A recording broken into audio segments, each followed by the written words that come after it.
1,500,000 wildebeests spread across the Serengeti plains are not a symbol of ecological dominance. It is a tragic testament to a survival strategy built on sacrificing the individual for the sake of the collective. Does outliving your enemy actually mean you won the game of evolution? Is a lifetime of survival worth it if every single second is defined by pure, unadulterated terror? I have often heard the popular narrative that being a peaceful herbivore grazing lazily under the afternoon sun is a far better existence than being a starving lion. It is a beautiful sentiment, but it is also a dangerous misunderstanding of how the natural world truly functions. Last week, while reviewing a slow-motion sequence of a wild herd moving through the savannah, I noticed a detail that short nature documentaries almost always edit out. Their eyes never stop scanning the horizon, not even for a fraction of a second. Their muscle fibers remain completely locked and tense. Coiled like steel springs even as they chew their food, they are not enjoying a peaceful breakfast in the sunshine. They are prisoners of a relentless, lifelong confinement where true rest simply does not exist.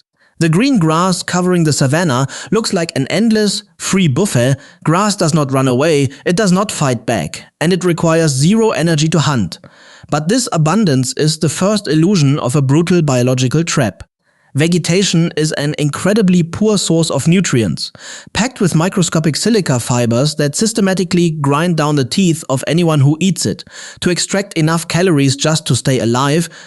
A herbivore is condemned to a life of non-stop exhausting labor. A Cape buffalo or a wild zebra must keep its head down, chewing and digesting for 8 to 12 hours every single day. You think about the terrifying reality of that posture. For half of their waking life, their vision is impaired, their focus is locked on the dirt, and their primary defense mechanism is completely compromised. Every single bite of this free food is a direct, high-stakes gamble with death. You might assume that they at least save energy by not carrying 60% muscle mass like a male lion, but spending your entire existence as a walking fermentation tank with a complex 4-compartment stomach working at maximum capacity just to break down tough cellulose, truly a better deal. Natural selection did not create a peaceful paradise for these animals.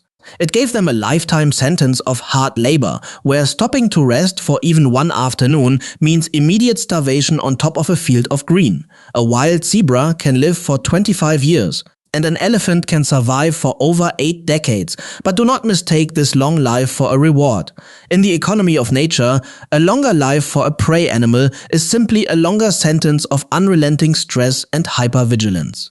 Imagine living for 9,000 days, where every single trip to the waterhole could be your last, and every rustle in the bushes sets off a shot of cortisol through your veins. I know how exhausting it feels to carry the weight of a stressful work week for just 7 days. For these creatures, that psychological pressure is a permanent baseline that never relaxes until the day they die. We often marvel at the sophisticated alarm systems of prairie dogs or meerkats, thinking it shows how community-oriented they are. But when you look closer, these systems are not a cozy social network. They are the desperate infrastructure of an open-air prison camp where everyone is constantly waiting for the executioner. And despite living in massive herds of over 1 million individuals, a prey animal is fundamentally, utterly alone.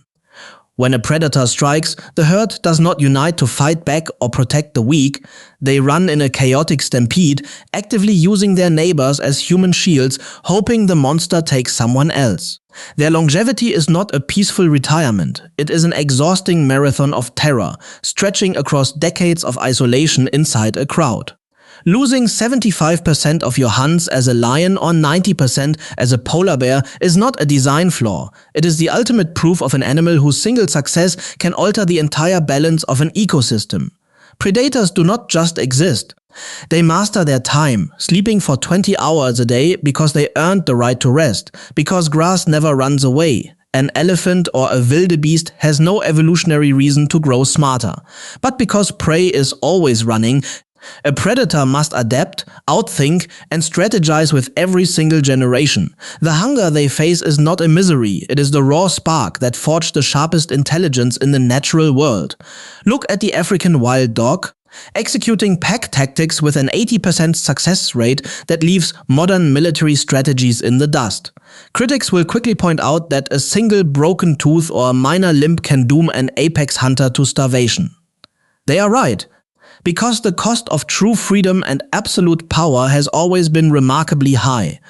But I would choose to live for 10 magnificent years as a king who dictates his own destiny rather than enduring 86 years as a beast of burden. Forever fleeing in terror from the shadows, the predator pays a heavy bill for its weapons, but it owns the lease on its own life. Evolution does not favor the lazy, nor does it reward the mere accumulation of passive numbers. The true apex of natural engineering is not about becoming a massive, fragile factory that processes grass for the benefit of others. It is about sovereignty, intelligence, and the absolute freedom to command your own existence. The biological system does not run on the choices of the prey. It is dictated by the precise razor-sharp interventions of the apex predator at the absolute top.